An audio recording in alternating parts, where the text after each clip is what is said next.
what we tried to do is capture themes that were brought on throughout that evening. And some of those themes were responded to that evening, and some of them were not, so we'll try to respond to them this evening. So one of the things that was brought up was transparency. I can't read anything there other than the word transparency. Okay, I can read them. I can read what it says. I'm just telling you so that you know that. Okay, awesome. Thank you. Good note there.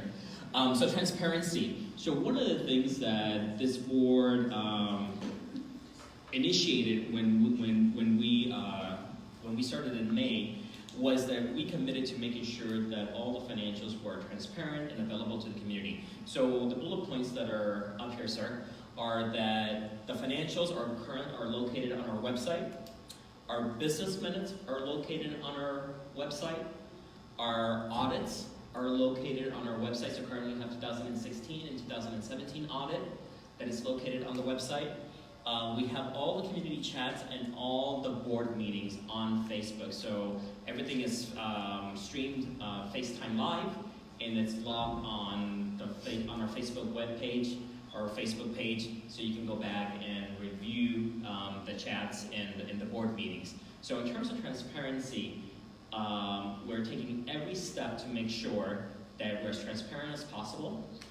And again, all the audits are located on the website, and every time we review the financials, they're posted on the website approximately about a week after the board meeting. Another thing that was brought up was culture. There was a question about culture and how we're going to move forward as an organization. So this board is committed to making sure that the culture does change. We're going to hold ourselves responsible, accountable, and make sure that this organization is sustainable.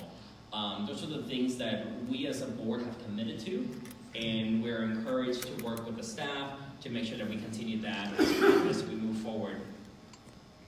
Another area was community. There was a lot of talk about community, how the community is going to be engaged and so forth. So again, one of the speakers or one of the members last time said that this needs to be more of a listening tour, and that's exactly why we're going to be holding community chats on a monthly basis, because we do want to hear directly from the board, from the community. Board meetings are not the appropriate place for dialogue, just because of the rules that are in place during a board meeting. So community chats are the place where we can have dialogue, more immediate feedback in terms of your questions or your concerns. Another area that was expressed during the chats was that how can we help? And it was identified that there's a lot of talent in our community. So one of the things that we're going to be working on is we're going to be identifying the talent that's in the community. We're going to be identifying the sources, how to engage them, and how to best utilize the talents and skills that are currently available in our community and that are willing to support us and volunteer their services to Affirmations. Another theme that was brought up was board. One of the specific questions was, does the board know what happens at Affirmations on a day-to-day basis? So the way that our bylaws were outlined was that the board is a governance board.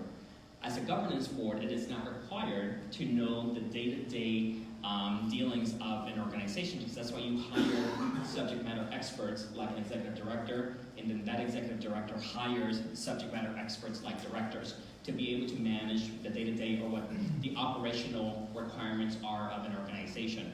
With the restructuring that happened last year, our board went from a governance board to a management board.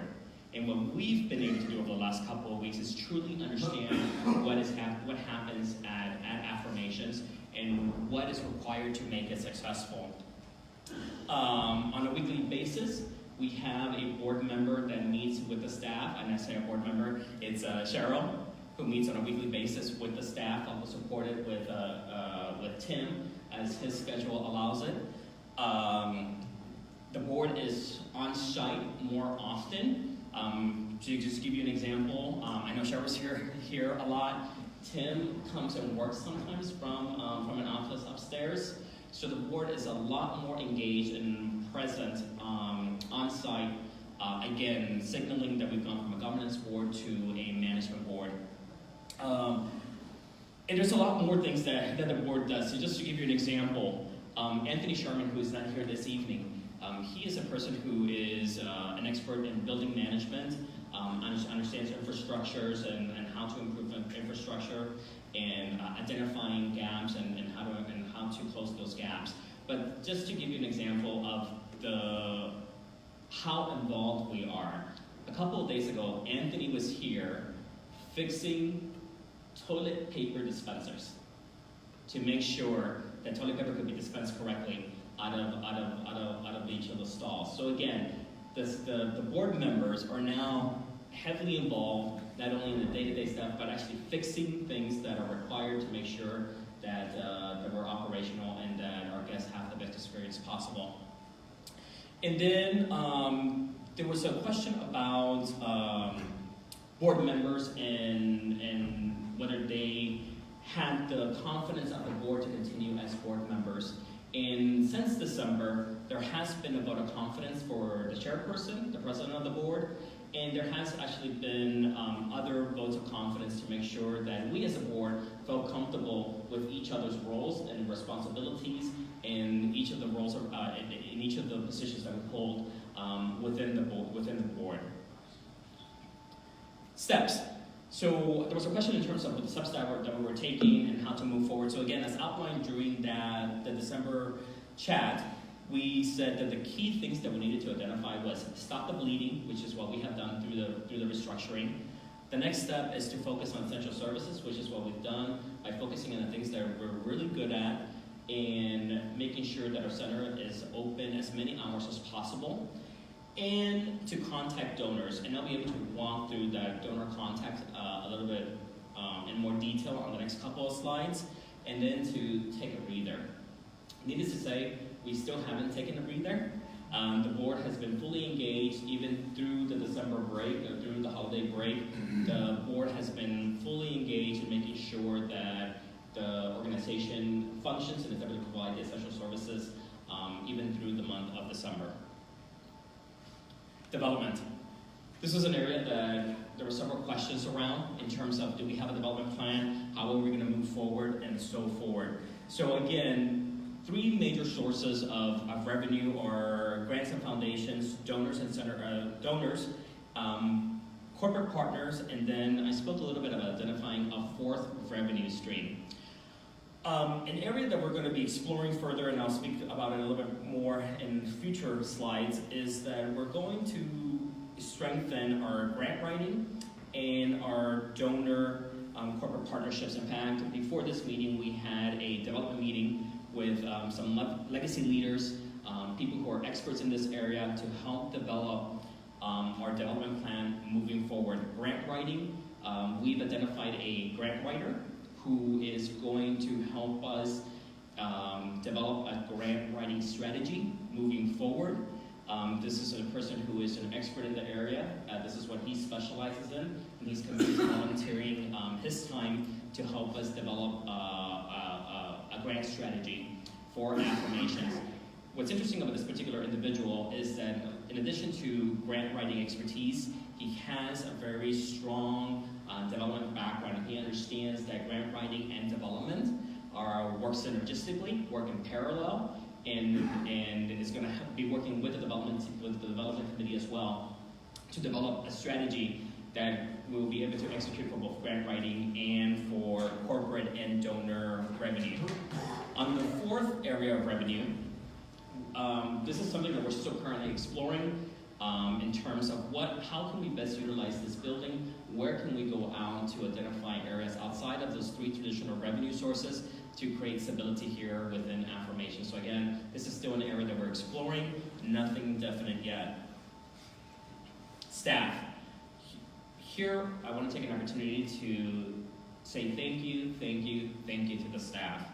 The staff has been incredible during this transition. They've stepped up, taken on additional roles and responsibilities, dealt with a lot of uncertainty as we continue to transition. And the staff that has supported us in the last couple of months has just been stellar in making sure that the experience that's provided to every guest that comes into this facility is still treated with the highest level of dignity and it's provided the services that they came here for. So on that note, I want to actually just give a round of applause to our staff.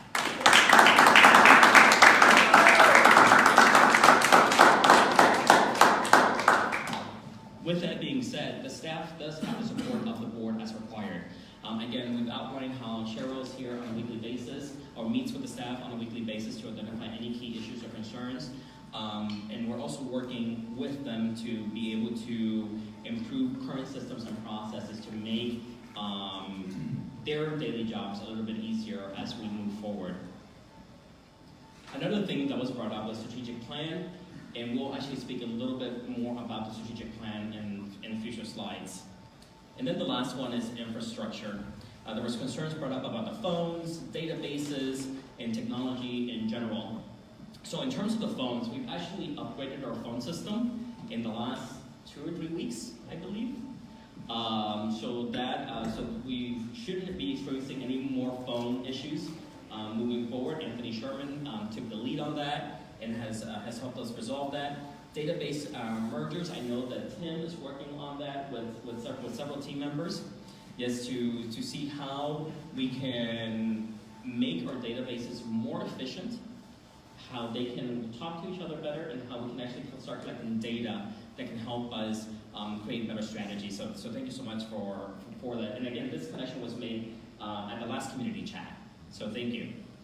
And then technology updates. This is an area where we would like to find additional subject matter experts in help us identify what our current technology base is, and what do we need to do to make sure that we can provide the services that are required from our guests moving forward. Everything from just wireless to what kind of access do they want, what kind of hardware is needed, and so forth. So this is an area that we need to further explore.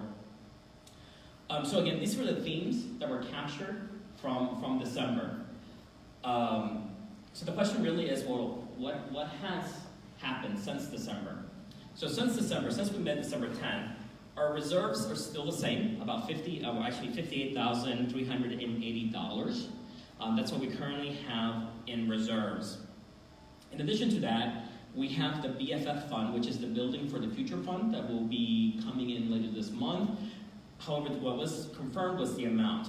The amount is $136,775. And just as a quick reminder, the BFF fund was a fund that was created 10 years ago so the leaders 10 years ago had foresight that this building would need support, infrastructure upgrades, just general maintenance.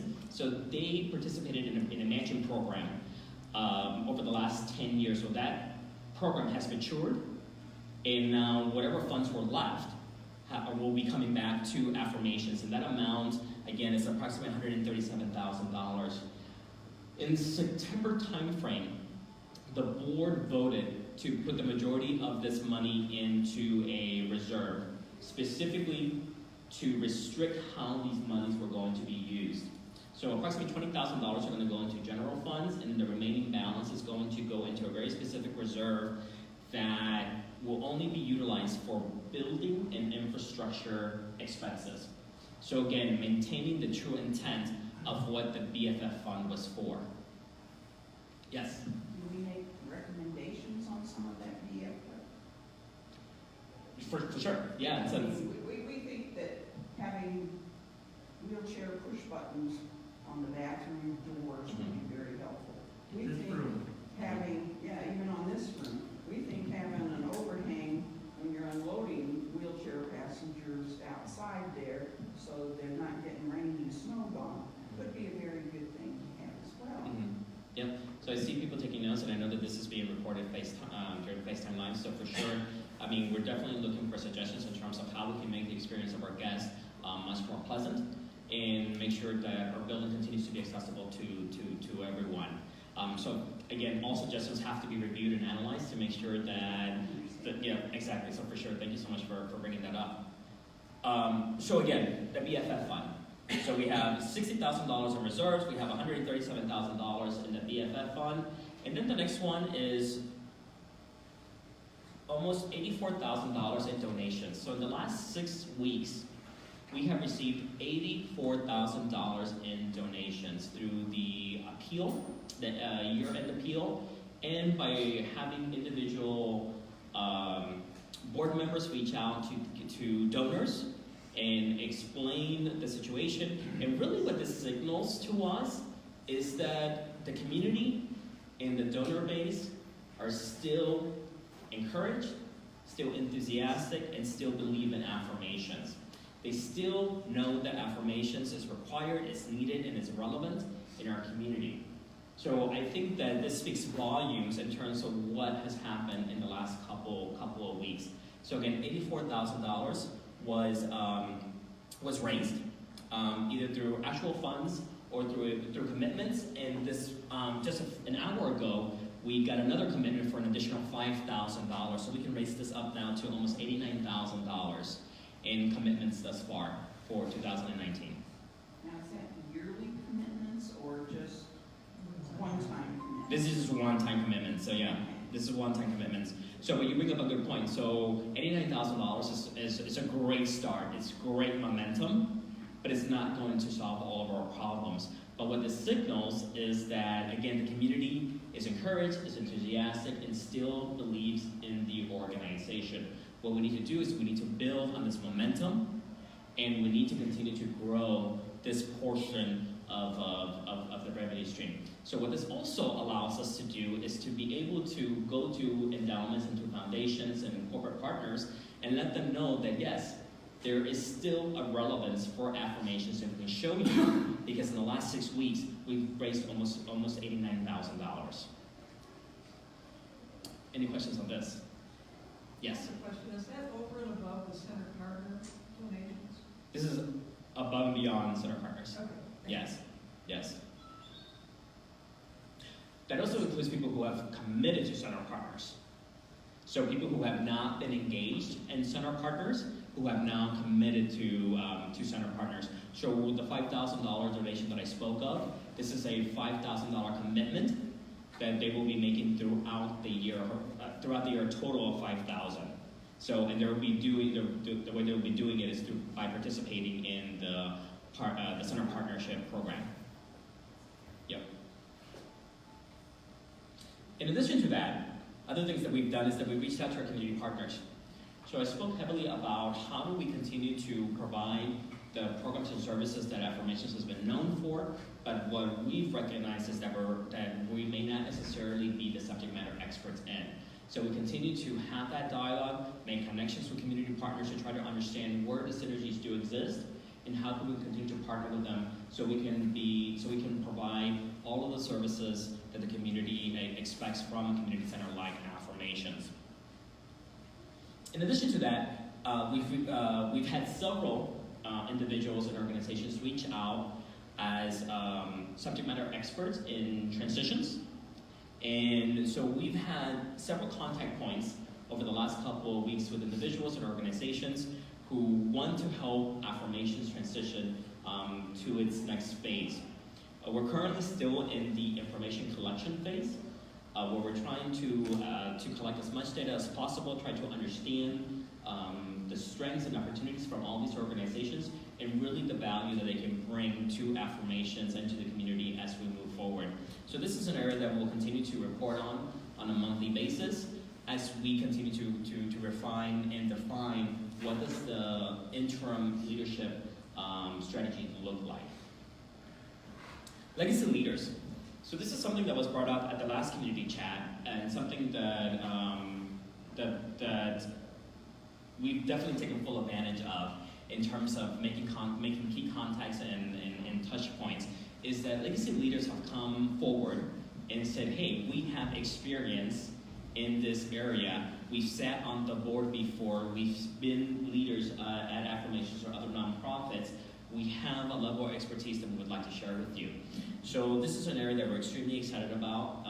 I know that several of our board members have had dinners, touch points, meetings with legacy leaders to get ideas in terms of what has worked in the past, what hasn't worked in the past, and what can we do moving forward. Board and staff.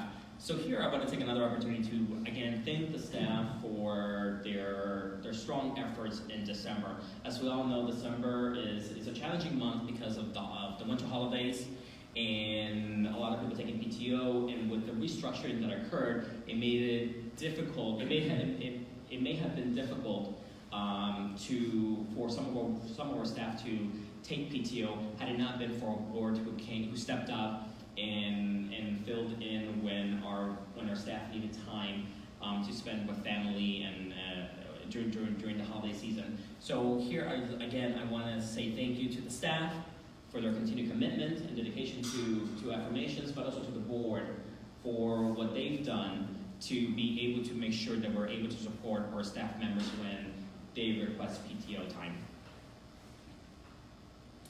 Something that we do have to share is that the VP role has gone through a transition. Paula Kirsch has decided to step down as the vice president due to personal obligations. And when she stepped down, we asked board members to see who would volunteer to be the next VP. And Cheryl volunteered, and she was voted in as the VP. We will vote her in again at next week's board meeting to make it all official. But again, our bylaws do require us to have a full executive board, so we voted Cheryl in. So thank you, Cheryl, for being our next vice president. But I do want to take an opportunity to thank Paula for the time that she spent as the VP. As you know, I travel extensively for my job, and during my absence, or during the absence of our president, the VP steps into that role. And Paula did a great job stepping in when I was not in country, when I was abroad, leading the board and providing guidance to the board and to the staff. So again, so we want to thank Paula, who happens not to be, she's not here this evening due to a work obligation. But we thank her, and then we're excited to have Cheryl as our new VP. And again, I think it's a role that she will be able to fulfill extremely well due to her experience. So thank you, Cheryl. Is Paula staying on the board? Yes, she is. Paula still stays on the board. There have been some other changes on the board though recently. Yes, so we've had 2 people resign from the board due to personal issues. So Danny Woods has stepped down from the board, and Hannah Hartley has stepped down from the board. So we used to have a total of 13 board members. Now we have a total of 11 board members, and our bylaws require us to have a total of 9 board members to be a functioning board. There's also been a change in the finance role. So the finance director has stepped down from her role, and she is going to stay on a part-time basis as we identify another individual to help us with kind of bookkeeping and kind of the financial administrative objectives that we have to do on a weekly, monthly basis. So I know that Nancy and Cheryl have interviewed several candidates who will be able to support us. I think we're still going through the interview process, and once that interview process is complete, then we'll outline it to the community. Yes. That's a staff position, correct? That is a staff position, correct? Yep, that is a staff position. How does one apply for that? If you have someone who's interested, you can have money in my information. Please, yeah, absolutely. So they're not like advertising for this position. So, because of the urgency of it, we reached out to a temp agency just to get someone in here temporarily, but that's not a long-term solution, so we will need to find a permanent solution. Just for consistency. Well, Joy Jane comes to mind. She did that for decades for Quality Michigan, and she's retired now, so she's damn good at it. Don't know, it's your people. She's just dropping an age. They might not appreciate it. Yeah, but just Retirement. just to clarify, even with the finance director stepping down, it does not create a void in our financial responsibilities, in our obligations, and to making sure that we report correctly and that we have all of that in order. Again, the financial director did step down, but she's supporting us while we identify someone else, and once we've identified someone else, she's going to be part of the onboarding process, and then we'll have somebody in place. So again, no risk to any of the roles and responsibilities that are required from a financial perspective. And then again, just to reiterate the board, because there were several questions in regards to roles and responsibilities and were the right people in place. So a vote of confidence was taken since the December 10th meeting among the board, and then we're going to reiterate that at the board meeting as well. So strategy. There was a question around strategy. So in March of 2018, we actually identified the new vision. The new vision of Affirmations is to unlock our community's limitless potential. And this was outlined at the spring batch of 2018. In addition to the new vision, we identified the new mission, which is to support evolving and vibrant communities by empowering and uplifting LGBTQ plus individuals to become the best versions of themselves. So you may be asking yourself, why a new vision and why a new mission? So in 2017, it was identified that the mission may not be as relevant in 2018, 2019, and moving forward. So in 2017, under the current executive director, we had a third-party consulting firm come in, help us identify the best way to approach this. It was a multi-month exercise throughout 2017, involving several people, from community members to board members to staff members to key stakeholders. And this is what came out of that. So again, this was introduced in March of last year. But what wasn't introduced was the priorities. The priorities that the organization is going to focus on is programs and services, being sustainable, and increasing our engagement. Within each of these priorities, there's about 5 to 6 different objectives, which we don't have enough time to go over this evening, but each of these priorities have different objectives that they have to accomplish. So again, when we're thinking of strategy moving forward, we're going to be thinking about the new vision, the new mission, and priorities. So every time we're looking at different things that we're going to do, we need to make sure that whatever actions we're going to take moving forward support the priorities, which support the mission, which support the vision of the organization. What's interesting is that we're going to be rolling all this out, or we're going to be reintroducing it all this year. And this is the year that Affirmations actually celebrates 30 years as an organization. So I think it's important, and it's relevant, and again, it continues to show the forward thinking that this organization has shown over the last 3 decades, and will continue to show it as we move forward. Any questions about this? Okay.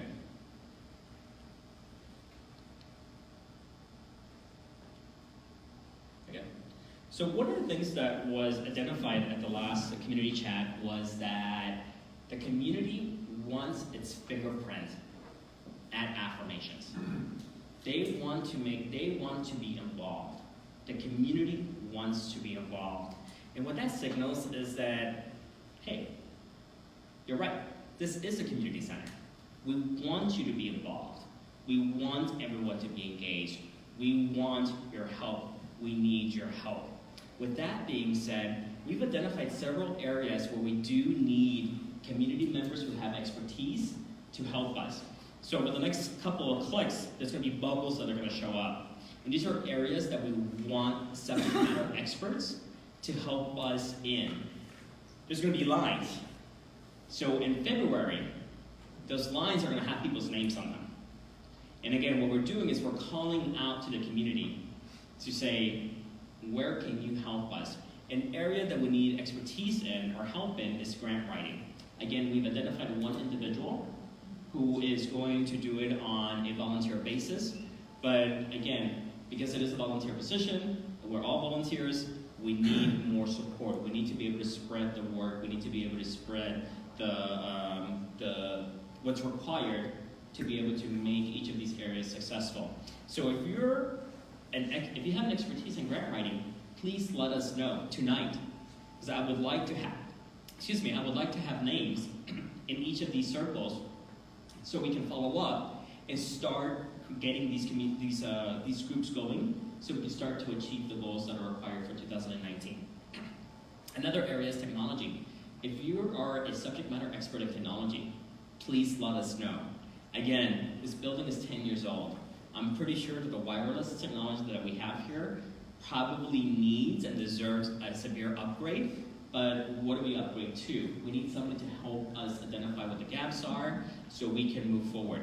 In addition, so technology involves different sorts of things. So again, if you're a subject matter expert in technology, please let us know because we need your help. Founders and legacies. So again, at the last meeting, a lot of people stepped up and said, we have served on the board, we have served as leaders, either at Affirmations or other organizations, we want to help you. We've identified some key people already, but again, if you are a founder or a legacy person from 10 years ago when this building was first built, or even from 30 years ago when you were in that basement with Dan, starting that helpline, please let us know. Because we want to tap into that institutional knowledge because we don't want to lose that institutional knowledge. We want to honor that institutional knowledge. And we also want to use the Legacy Founders Board as a sounding board and say, hey, we have this idea. Does it make sense? And you're going to say, no, we tried it. It does not make sense. You're going to say, yes, that's amazing. Exactly, and that's what we want to hear. So we want to use that particular committee as a sounding board as we move forward, because as everyone knows, the current board that's in place is relatively a young, new board. We don't have the institutional knowledge of 5 years, 10 years, and much less 30 years of that's required, that has made this organization successful. Another area is staff development. So again, our staff is incredible. We understand that our staff is one of our most prized resources that makes Affirmations successful and that makes every single person who walks into this building have a good experience. However, we do know that we need to further develop the staff. Much like I'd like to be further developed at work, I'm sure you'd like to be further developed in your own careers. We need to have this level of a continued engagement with our staff. So if you are a person who has expertise in staff development, in group development, in organizational development, please let us know. We would love to talk to you because we want to be able to do best practices here at Affirmations. Communications. So our communications committee is actually headed by Phil. And Phil has a great team working with him, but we would like to have more subject matter experts to support that arena. So I don't know, Phil, if you want to speak a little bit more about that. There are a lot of plans we have, and we're executing as quickly and as efficiently as we can. But the more involvement we have from the community, the more we hear back from you, the more engagement we get, the better we can hone those in, and the better we can work to help support the staff as they're executing initiatives like the Year-End Appeal, which has been as my symbol for success. So if you're interested in joining that committee, please find me afterwards. We're always excited to have new faces and new ideas. Thanks, Phil. Another area is programs. So one of the strengths that Affirmations has is programming. That's what has made Affirmations successful. We have great programming. But one of the things that we've identified, especially with this restructuring, is that we do have single points of failure. And what that means is that when one person leaves, it seems that a lot of knowledge leaves with them, which has happened with the last restructure. And what we need to do is that we need to develop programs that are strong and independent outside of the individual who may be running it.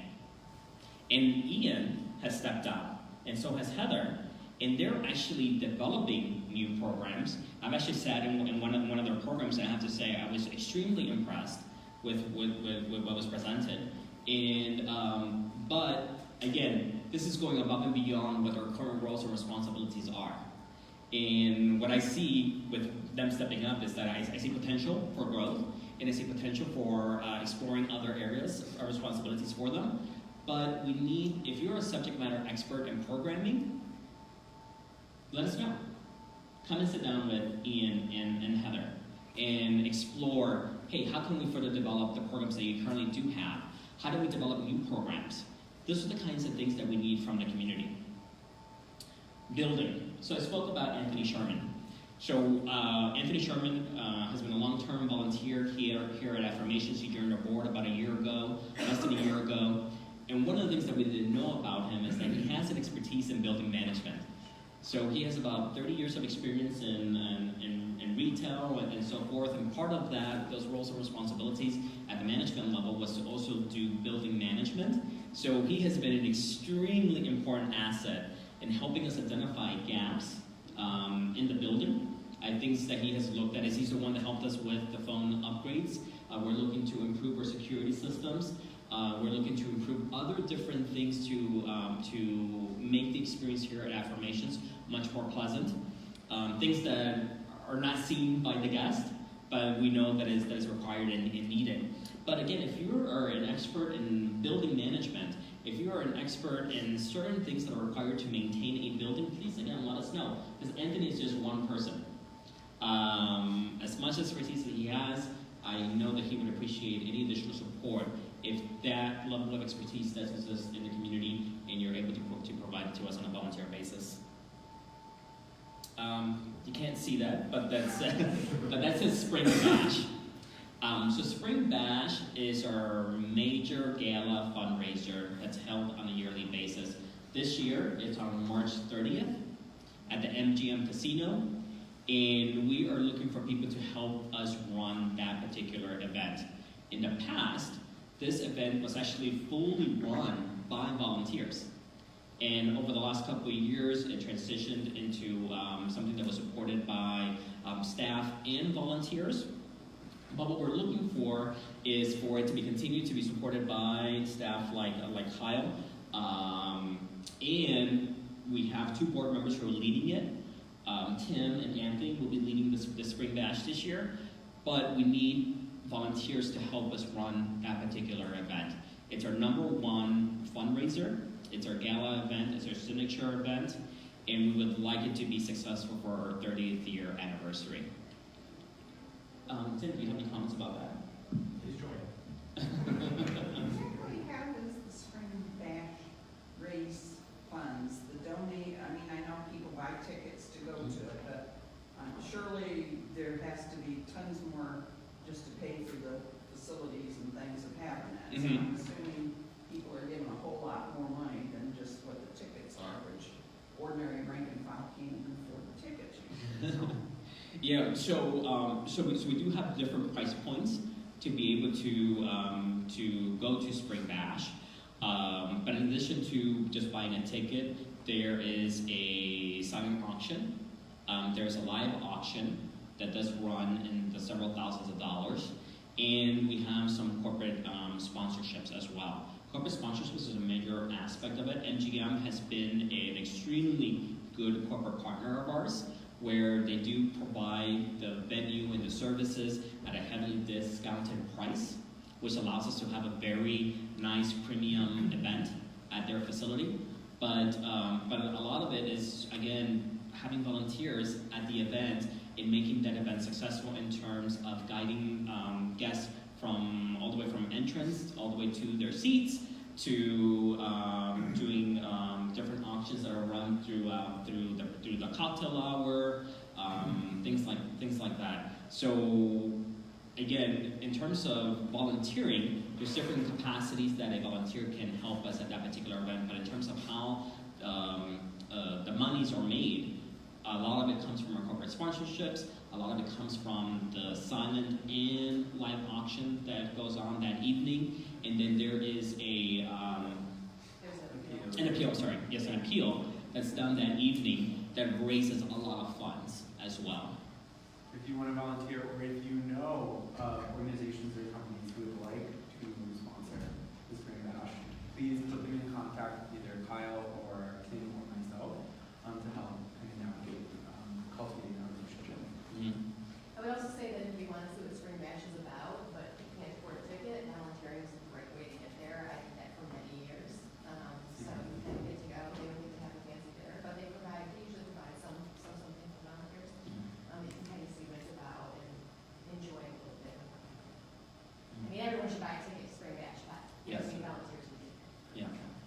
That's also an event for us to recognize some of our key supporters as well. So there's like 5 recognitions that are given out that evening.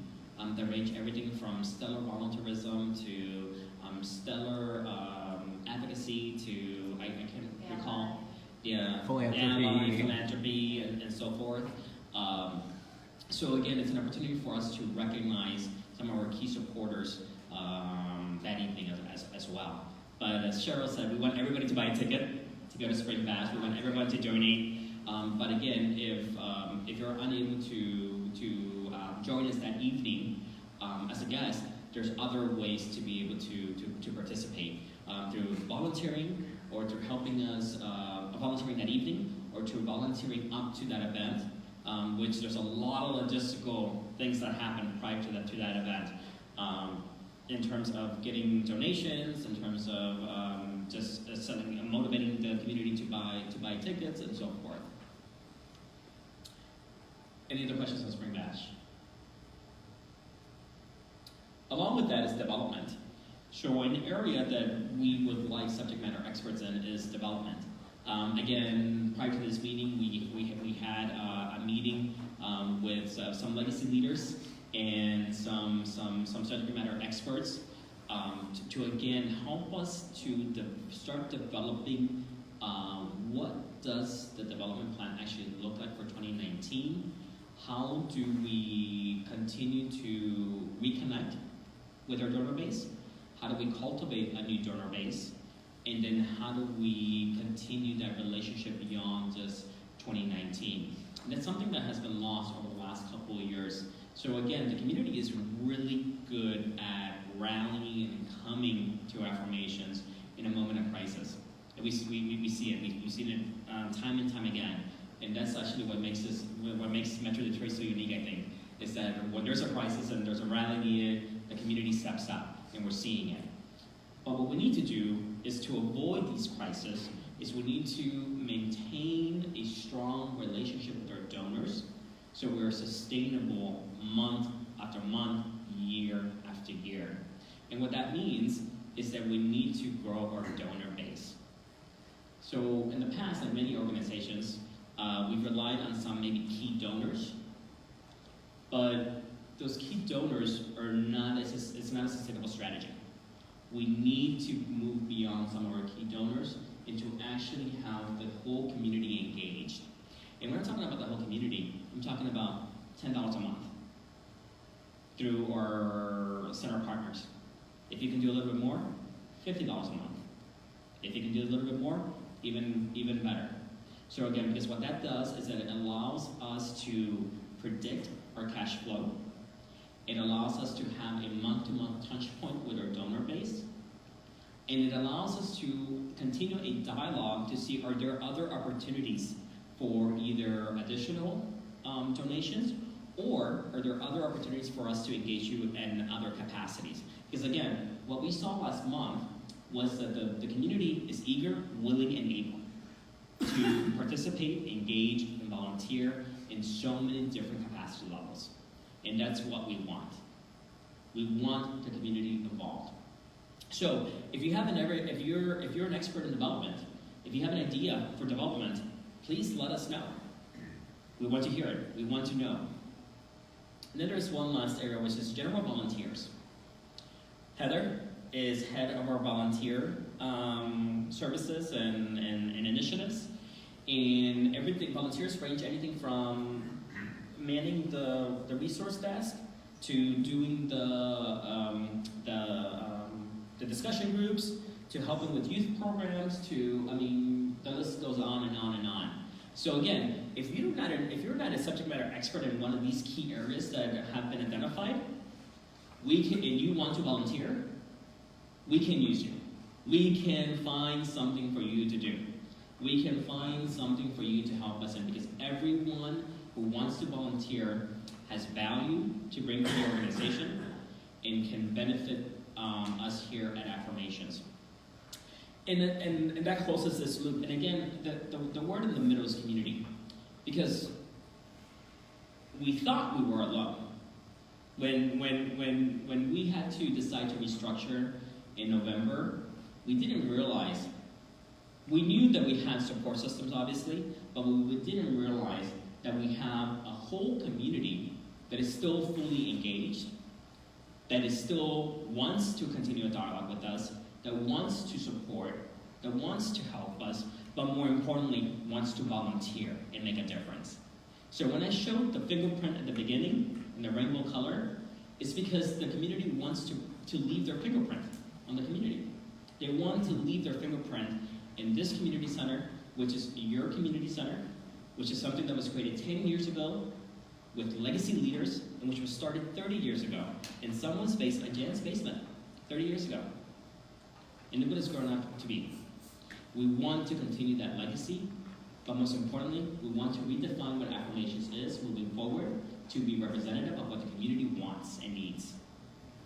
So, if you see an area that you're interested in, please do not leave without giving one of the board members or one of the staff members your name, because what I would like to do, what we would like to do, is to show names in each of these circles in next month's meeting to show that the community is involved and is committed to making sure that Affirmations are successful. And I think that might be, yeah, so now we're open to questions and comments. So I will put this back up here. And I think because we have Animal Proud, I think that as you feel comfortable, as a question rises, please step up to the mic. Or we can hand it to you, Oh, we can hand it to you, yes. if you don't want to. Mm-hmm.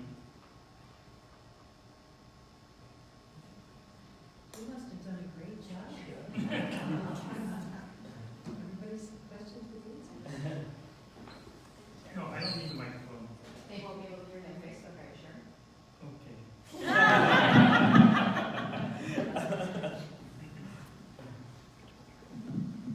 Have you done any consideration about the big event that's happening this June? Nationally. Oh, right. Yeah, so we... It goes beyond Pride. This is the 50th anniversary of Stonewall. Yeah, exactly. So we haven't spoken in detail in terms of what's going to happen in June. However, we partner very closely with Ferndale Pride and with Motor City Pride to support those particular events. And I think that the closer we get to those events and things are identified, then we will provide as much support as possible. Of course, our venue is always open. I wasn't thinking about you helping them, but them helping you raise some of this money. I would think that could become a theme of a big event, whether it be the events you're already got sort of sketched out, but it would be kind of maybe something that you could just build on. Of course. Yeah. So that we haven't spoken in details yet, but I do know that we do want to leverage all of the different activities that are happening this year. So again, we're celebrating 30 years as an organization. I know there's other major milestones at a national level. It says 50 years in June. So definitely we want to leverage all of that to make sure that the community is engaged. And like you said, and if there's any byproduct out of that, it would be very much welcome. I would just also add that I know that the staff has been working with Ferndale Pride and already began those meetings and they're planning those activities together. I think it needs to be, this is a half century. Yes. Yep. So we do have pride programming every year, and I know it hasn't happened at, the top board level as Mika stated, but I know sitting in several of the committees, we are starting to talk about pride. So we are making those community connections, ideating about what we can do to leverage that moment in the communities that are involved there. So it's an excellent point, and that is something that's bubbling, but we're just waiting for it to kind of take some fruition. I think it could be a great opportunity to kind of focus a lot of people on history. Yep. No. We didn't just come last week, last month, or 10 days ago, or whatever. It's 50 years of this.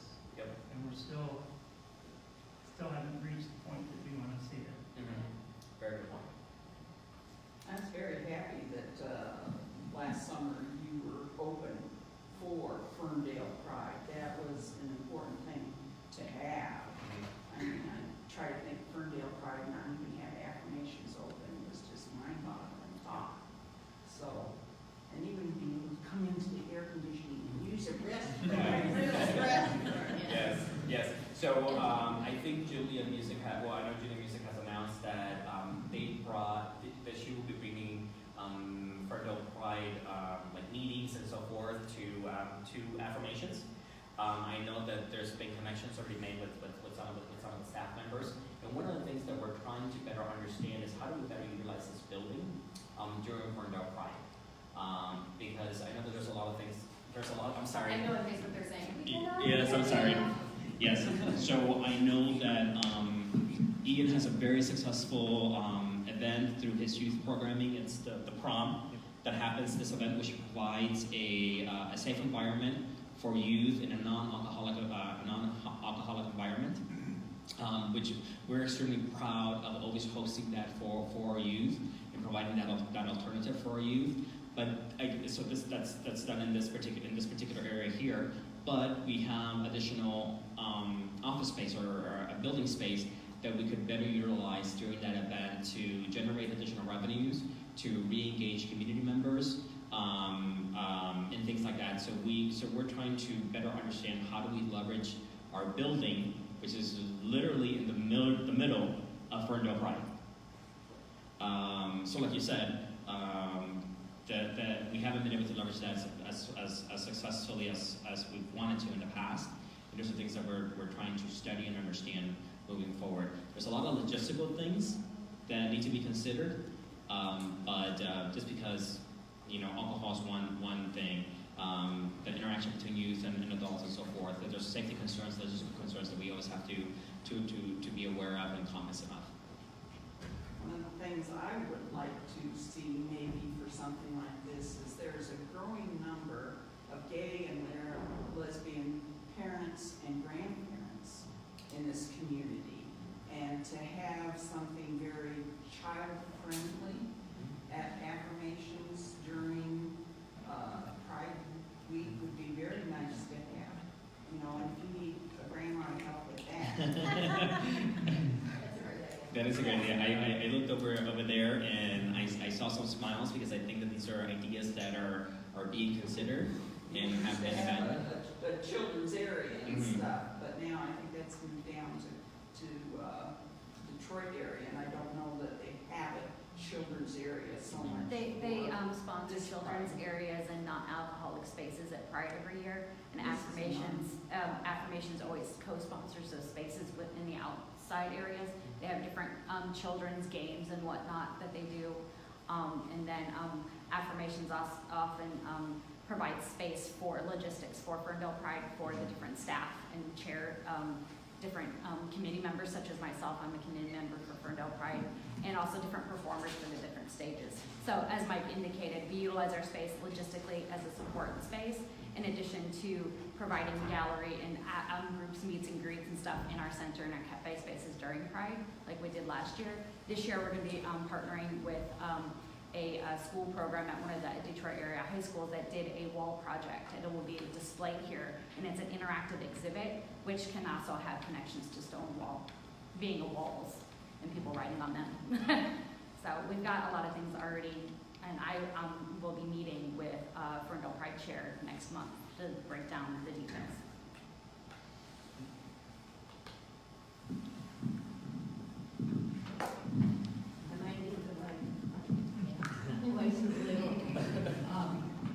Well, first off, thank you very much, board members. I know you're all working probably full-time jobs and on top of your full-time board duties, so thank you. So a pretty impressive PowerPoint. I'm encouraged to see that you're looking for communities to be involved. Here's a handful of the community, just a very smidgen, and there's a whole bunch more people, so I would suggest that kind of those circles and those needs kind of get the message out beyond this room to kind of the collective email that goes out, utilize our wonderful media like Between the Lines to kind of do that. Definitely. And I was going to say something else, but I can't remember at the moment. She said it's a senior moment. But We've all been that's pretty exciting that, well, Stonewall being 50 years and Affirmations being 30 years. So I think to make, certainly at the Spring Bash to honor that, but even beyond that, I don't even know what month it was that Affirmations became in existence in the basement, but to kind of, you know, bring out the story, the history, and kind of celebrate in the building and at the bash and make it a big deal, I think is good. So, thanks. Yeah. No. So I think you're right. I know that the communications team and the development team are looking for doing activities that celebrate Affirmations history, not only in March, but throughout the year after that. So our kickoff is going to be in March because that's our big gala event. But I know that there's plans to be doing things throughout the year to celebrate all these significant milestones that we, as Detroiters, have to be proud of. And I think it's going to be a celebration of the legacy, and it's going to be a celebration of the future. I think that's the major themes that are coming out, because we're extremely proud of the last 30 years, and we're extremely excited about the next 30, 60 years. So I think there's somebody else.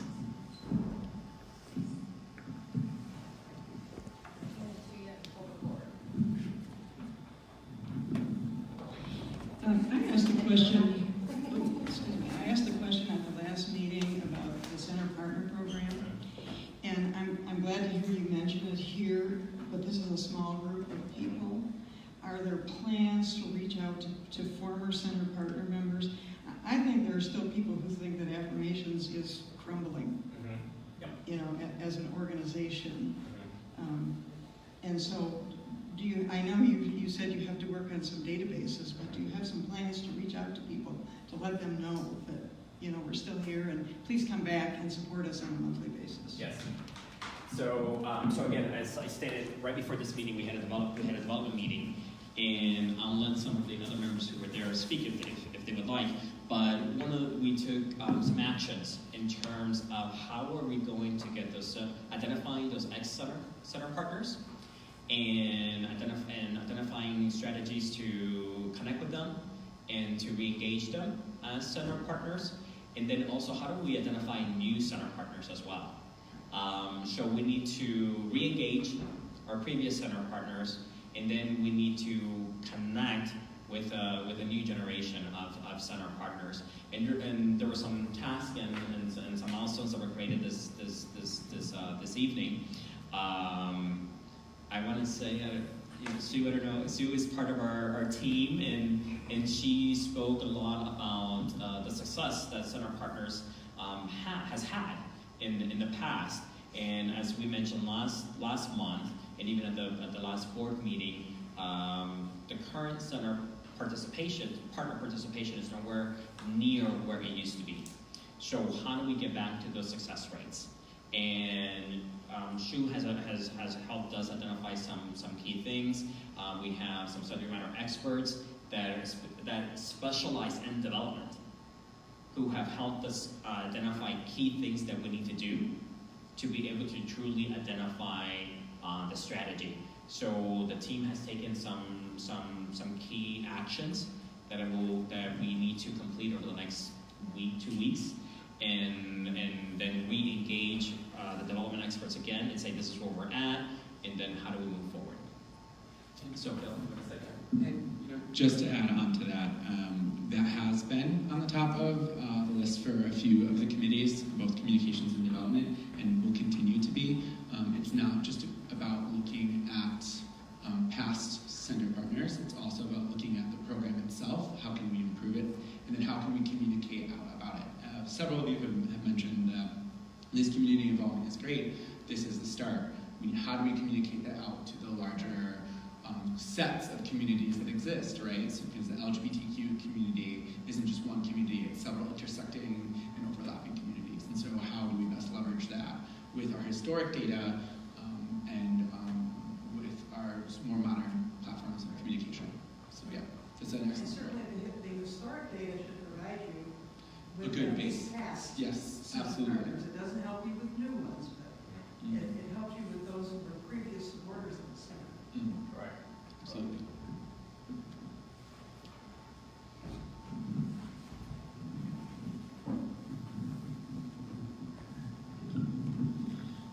I have some concerns about transparency, not just about the finances, but about the recent staff and board changes that were, I think, a surprise to a lot of people that I didn't know, about the board, for example. As for the staff, I think it's pretty serious that Angela, the finance director, resigned, and that wasn't made public until 5 days after her last day. I was here on her last day and kind of found out by accident that it was her last day. That she is, part-time, that's one day. And I'd like to know more about that, what's going on with the finance directing. How much is she doing? Is the board taking on some of those roles?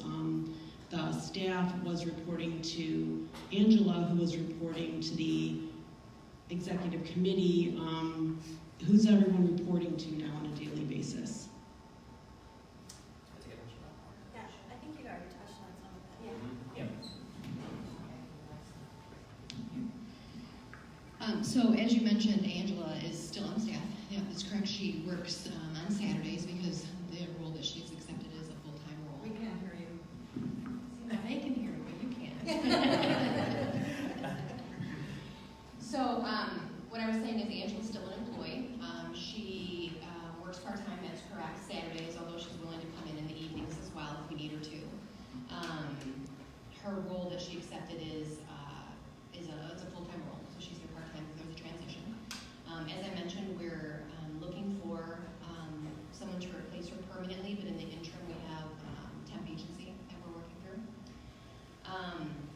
In the meantime, the staff reports directly to the board. So we have 3 full-time staff and a part-time staff member, and we're here regularly. We're in the center multiple days a week. We're constantly in communication with them via email. They can call us, they can text us, and they do. I'm their main point of contact, so it just makes it easier for them, so they don't have to email, 7 people. They can email me, and I'll make sure it gets to the right person. And if it's urgent, they write urgent, and we respond immediately, or they call us. They pick up the phone and call us. But we're here. There's usually someone here most of the time.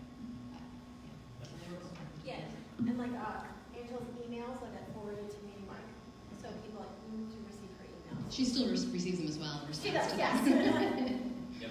So, Evelyn, I think that you bring up a very good point, which is this theme of single point of failure, which is when somebody leaves, it may seem like things just do not continue. So I spoke about us reaching out to our community partners, and one of the things that we've been discussing is how do we do cost sharing and responsibility sharing on some administrative elements like finance. So a person who is an expert in finance, it doesn't matter to them if they're finance at this community center or a different community center or a different organization. But how do we start to strategize and say, hey, we all kind of run similar things. How do we do responsibility sharing?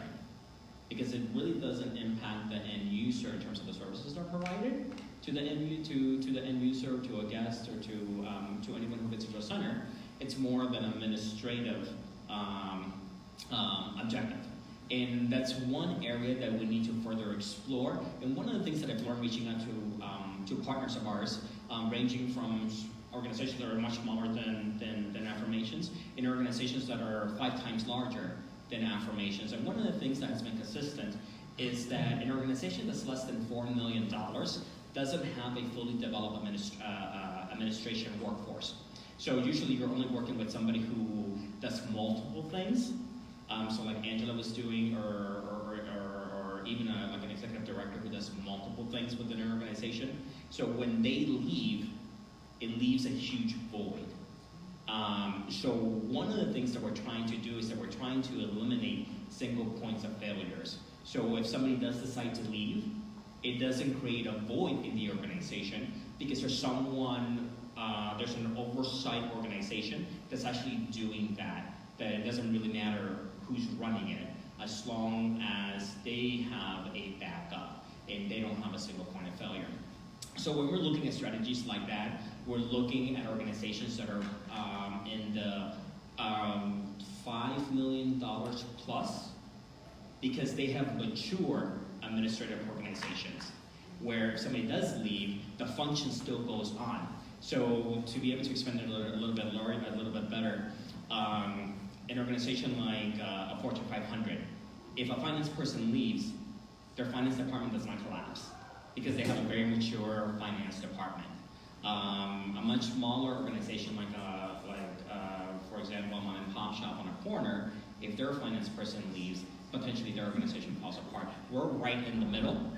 So we're in the middle of maybe having a mature organization or could be sometimes considered a much smaller organization. And what we're looking to do is, you know what, we don't want to focus on that. We want to focus on programming. We want to focus on things that are important to the community. So how do we leverage and how do we partner with organizations that where we can do some of that sharing so we don't have to worry about when somebody does leave or if there is a void there.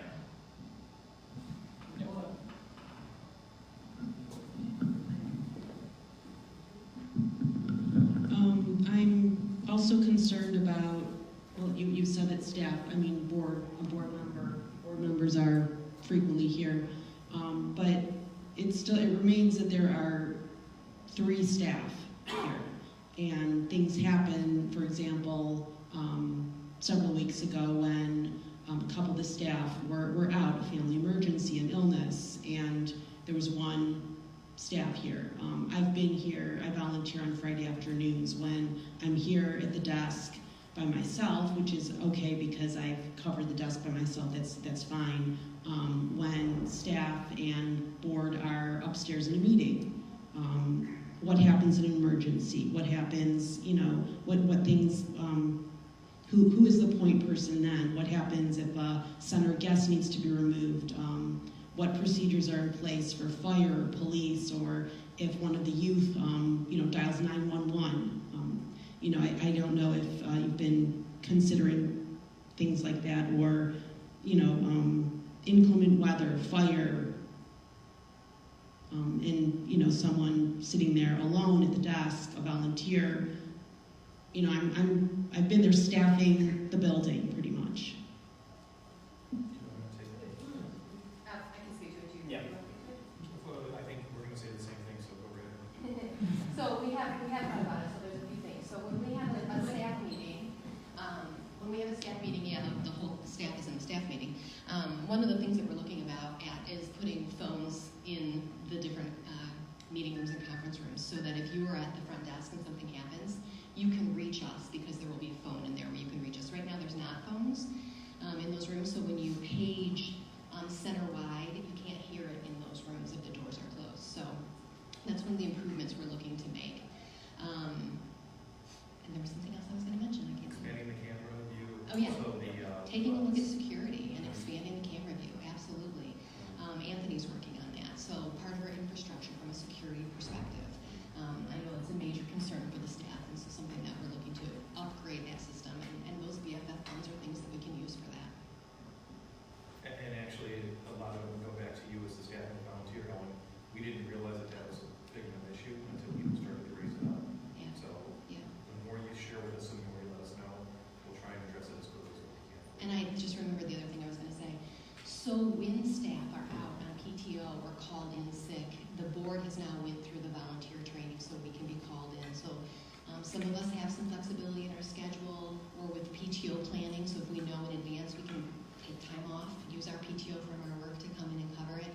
So we went through the volunteer training and we're ready to step in and know the open close procedures and all that. So the staff, or so the board rather, really is that backup to the staff.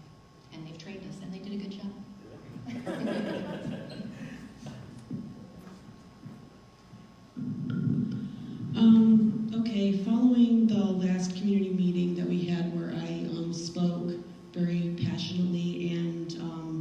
directly to Mike, and I know he can appreciate what directly means. He reached out to me to see if I would meet, and I thought, after what I said, that I'd, go and listen and talk.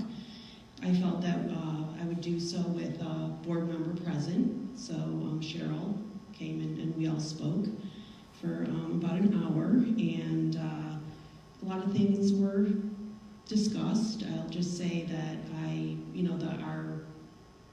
all of our commitment to affirmations, was not in doubt. However, I did have some concerns about Mike lying to me at the meeting, and I am not going to get into that now, but I addressed that in a lengthy email to Cheryl, which, so thank you for being there, Cheryl. The ball is in your court, and congratulations on your new position as Vice President.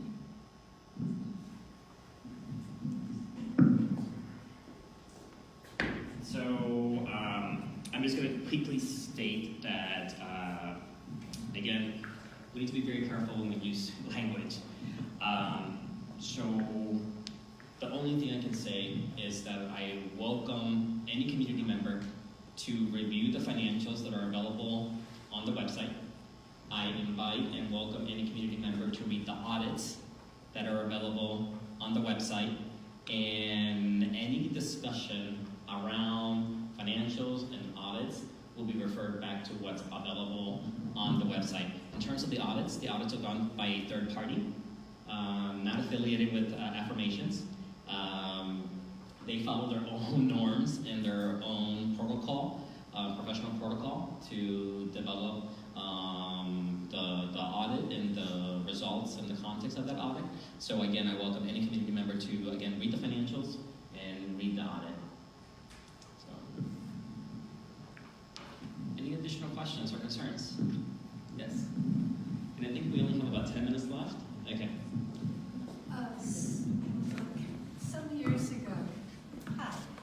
Some years ago, Dave Garcia approached us and asked if we could start an Affirmations Faith Alliance. And we were doing monthly meetings with about 18 clergy and lay leaders. And then it kind of was handled by a staff person, and it dwindled and left. Because faith is so important in this community and such a pushback, could I re-offer my services to start the Faith Alliance again? Yes. Yes. I will create another circle. Put me on the line. Yes. No. And this is what we're talking about this is when we're talking about programs and services that are needed and wanted in the community. This is what we're looking for. We're looking for community members to step up and say, there is a need in the community. I have an expertise in the community. I have an expertise in this field, and I can provide these services. Now, we do have a follow-up protocol. Obviously, we need to connect with Heather. We need to go through our training and so forth. Awesome. So, which makes it easier. But again, this is what we're looking for the community to step up and say, I'm ready to serve. Because we want your fingerprint in the center. So thank you. If I'm understanding this correctly, You don't have enough people to staff the building when staff is sick or on vacation or whatever, and you're just looking for some simple volunteers to step in at that time? No. No? Okay, because I'm not understanding that. Yeah. If that's all they need, they could come to Senior Coffee Clutch, because we're all retired. We can come lots of times. Well, no. So we definitely need volunteers. We definitely want volunteers. But I think that the concern was brought up that when we're in a staff meeting, all staff are in the boardroom, and if somebody needs to connect with the staff, there's no easy way to do so. And that's when Cheryl spoke about implementing some sort of intercom system. you don't have speakerphones up there? No, phones in the room, and Yep. so they just never put phones in the room. And so Mhm. you can't. There used to be phones in the room. You can plug the phone. It was built in. Yeah. Well, during the upgrade, right? During the upgrade, when they upgraded the system, obviously, because there's no phones in there now. During the upgrade, was there? When the building was originally built, every room had a phone Yeah. for the building intercom. I think, you know, at whatever point it was, and I don't know that, I'm just sure that, but whenever they put in the current phone system, they did. Well, if you have wireless, you can put in VoIP phones. Yeah. Yep, so again, so we're currently reviewing all that to see how we can get as some sort of intercom system, whether it be via phone or some sort of other technology, so that way there is quick access from the resource desk to a staff member who may be upstairs. Now, we do want volunteers, and we do need people from the Coffee Clutch to be able to provide their expertise in any capacity that your organization is able to. So, Then they will come. for sure, for sure. Any other questions? Okay, well, if there aren't any additional questions, again, I want to say on behalf of the board and the staff how thankful we are that, again, the community has come to a community chat, has come to heard where we're at, where we're going, but more importantly, your willingness to help us. And that's really what we're most grateful for, is the community wants the community center to succeed and to survive. And that's what we're looking for. So we're really excited. We continue to be encouraged. We continue to be hopeful. And we're excited for what's next. And thank you for your dedication. To the board. All of you. Thank you. Thank you. All right, everyone. Have a wonderful evening.